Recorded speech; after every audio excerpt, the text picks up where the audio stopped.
Se ha venido debatiendo en comisiones el posible acuerdo para la refinanciación de la deuda que tiene que pasar por el Congreso. ¿Qué pretendía el kirchnerismo? O el gobierno. El gobierno pretendía que la oposición avalara el acuerdo, que no avalan ni la Cámpora, ni Máximo, ni Cristina, que directamente lo están saboteando, que además pusieran una cláusula que esta refinanciación era por culpa de la deuda que generó Macri, cortando la historia. Recordemos que de los últimos 18 años, 14 los gobernó el peronismo o el kirchnerismo, y además pretendían que la oposición se hiciera cargo del paquete de ajuste, obviamente antipático porque tiene aumento de tarifas y una serie de hechos que van a impactar en la población. Como el gobierno no tenía los votos, debió consensuar y sacar lo de Macri y sacarle a la oposición la responsabilidad del ajuste. Lo llamativo de esta cuestión es que el kirchnerismo se autopercibe como afuera del problema. Y esto es directamente, me parece al menos a mí, absolutamente cínico e hipócrita, ¿no?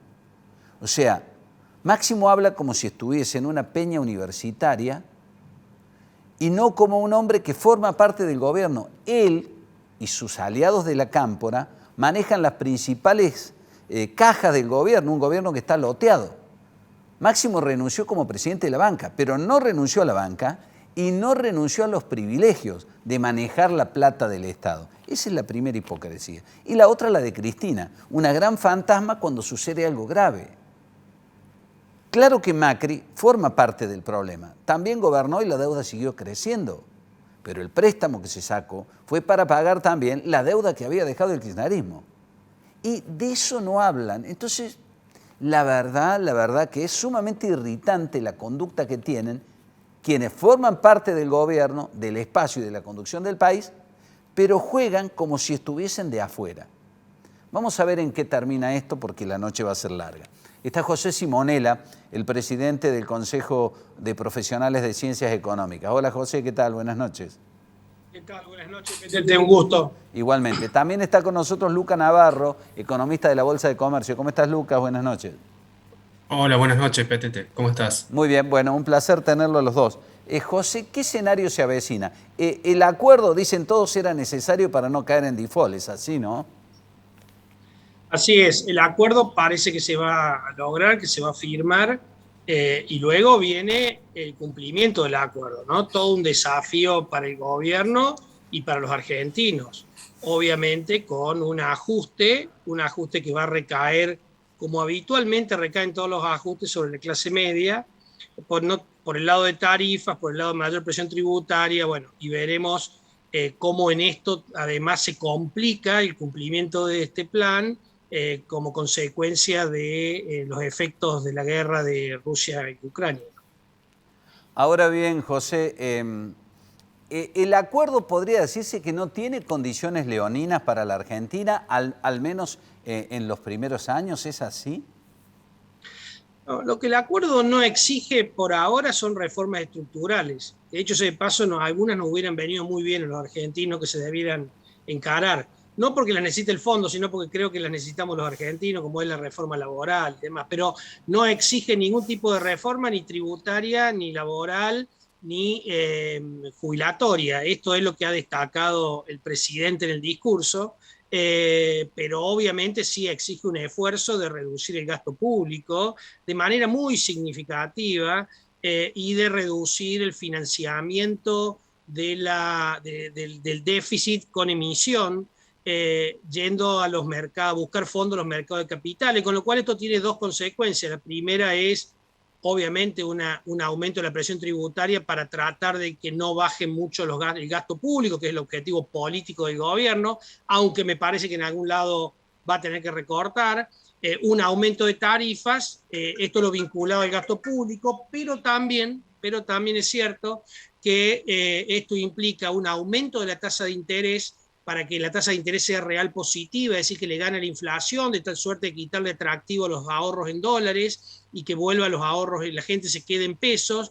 Y por otro lado, para financiar este gasto público, que no puede ser financiado con emisión y que va a ser financiado en un mercado de capitales pequeño como es el argentino, con lo cual va a haber un desplazamiento aún mayor del que ya existe de los préstamos al sector público en lugar del sector privado. Así que va a ser difícil conseguir préstamo y el préstamo va a ser más caro.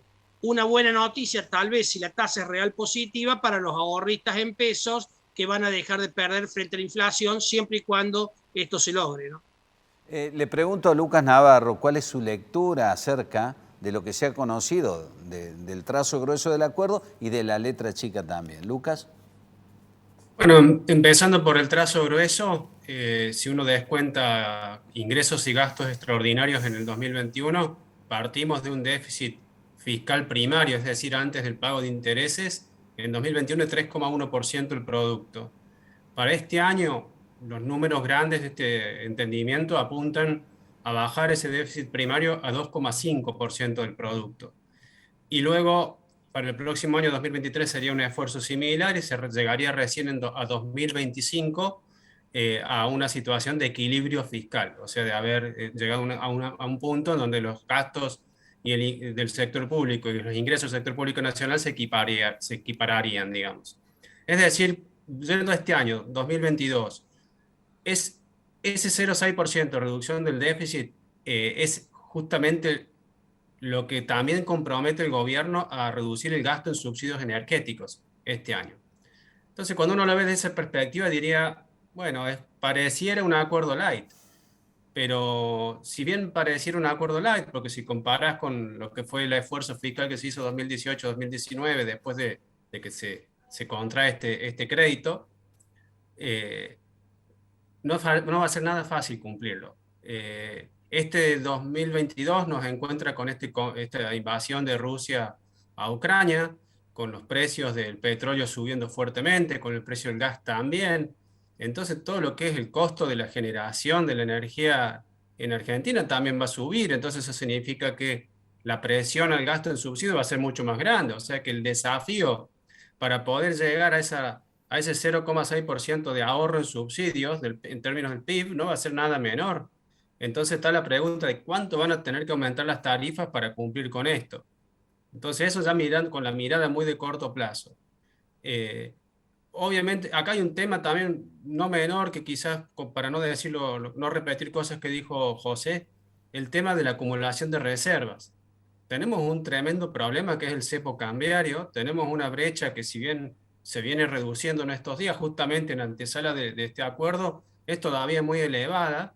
Eh, y acá la pregunta es, bueno, si van a alcanzar estas medidas que están sobre la mesa, una devaluación un poco más acelerada del tipo de cambio oficial, un aumento de tasa de interés por encima de la inflación, este compromiso de reducir el financiamiento monetario del déficit fiscal que va a bajar de 3,6% del producto que fue en 2021, el compromiso es a 1% este año y no se sabe cómo del mercado interno vas a poder financiar ese déficit para poder cumplir con esa meta. Pero supongamos que todo eso se cumple, bueno, son todas medidas que apuntan a reducir esa brecha cambiaria y eventualmente generar más incentivos para exportar, digamos, y que ingresen dólares. Pero todo esto está opacado por un clima de desconfianza, de falta de convicciones en las medidas que básicamente el Ejecutivo está forzado a tomar para cumplir con este acuerdo contable y que no queda claro que vayan a ser suficientes para reducir esa brecha cambiaria, para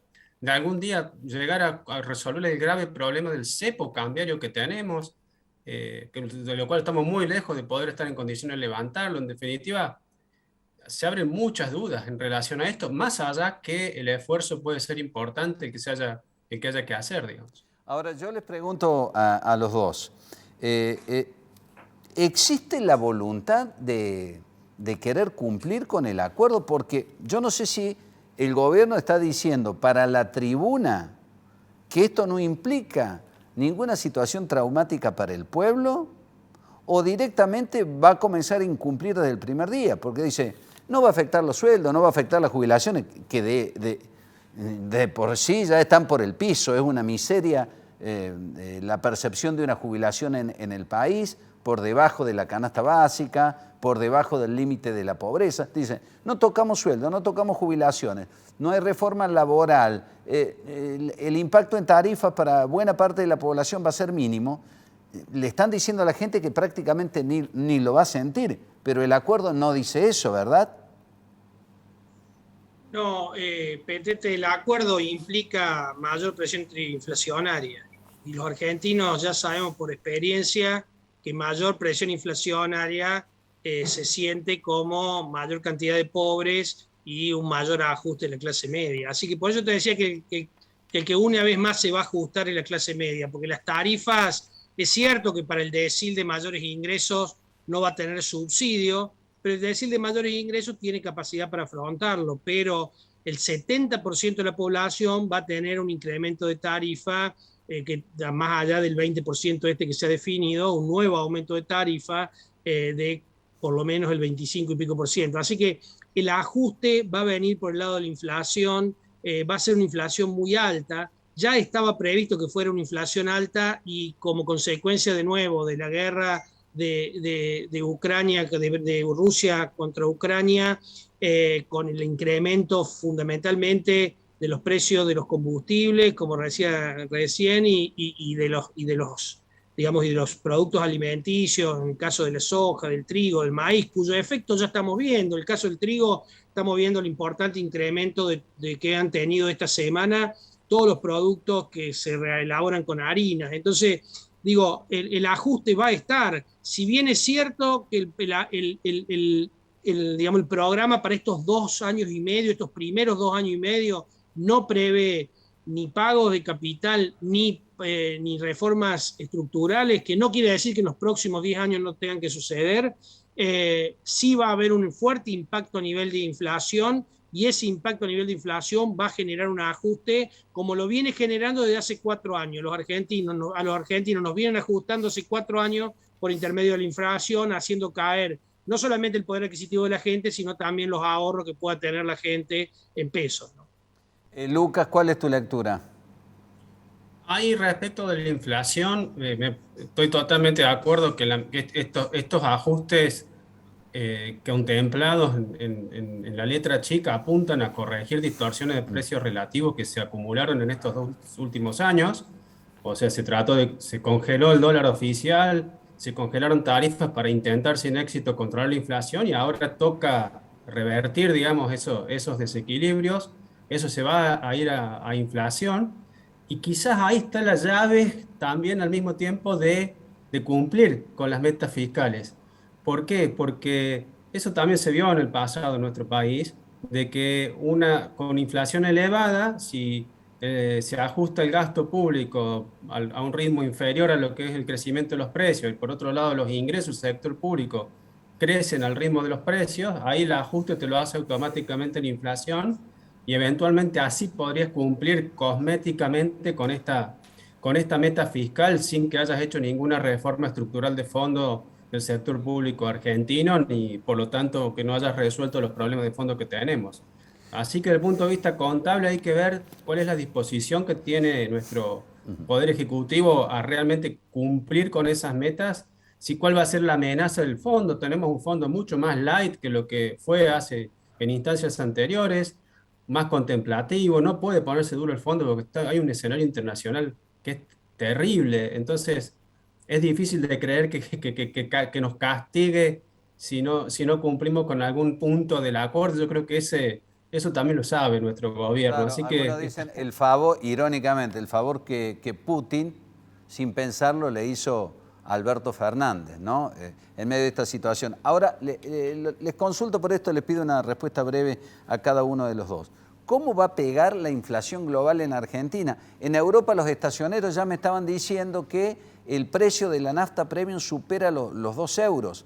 Y un economista, un colega de ustedes desde los Estados Unidos nos decía, con una inflación como la que tenemos nosotros, a un presidente de ustedes le harían un monumento. Aquí esta inflación se puede llevar puesto al gobierno o puede generarle un costo político muy alto a Biden. Hablamos de una inflación del 7 y pico anual. para países y para habitantes que no están acostumbrados a lidiar con la inflación y no están tan curtidos como nosotros. ¿Esa inflación global también nos va a pegar además de la inflación propia que tenemos? Sin lugar a duda que la inflación en commodities nos va a pegar.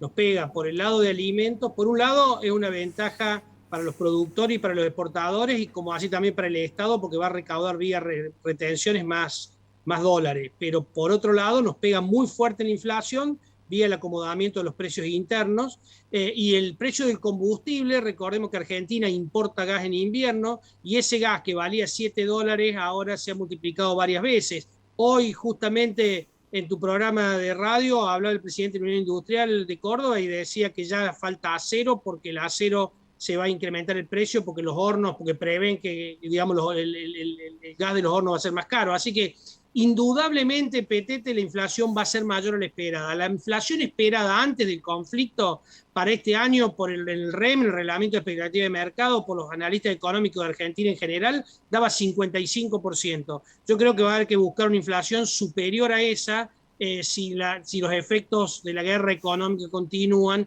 que pareciera que van a continuar por algunos meses más. Lucas. Creo que efectivamente la previsión del relevamiento de expectativa de mercado del Banco Central no contempla los últimos acontecimientos. Entonces posiblemente estemos ya pensando en una inflación en torno al 60% de este año. Y sí, todos estos eventos internacionales impactan, y a eso tenés que agregarle que, volviendo a lo que decía recién, no tenemos reservas, entonces vas a necesitar más dólares para importar. Entonces la presión a las reservas va a ser aún mayor, y eso te puede generar más presión, digamos, de costos internos, problemas de abastecimiento, que sin duda van a terminar impactando en la inflación interna. Pero el problema más grande nuestro es local. Más allá, miremos Estados Unidos, ¿no? La inflación más alta de los últimos 40, 50 años, 7,5, 7,6% anual. Claramente los números nuestros están fuera de esa dimensión y hablan de problemas más argentinos que internacionales, que son los que nos afectan, ¿no? Muchas gracias a los dos, ha sido un gusto, ¿eh? Igualmente. Buenas noches. Gracias. Que estemos muy bien.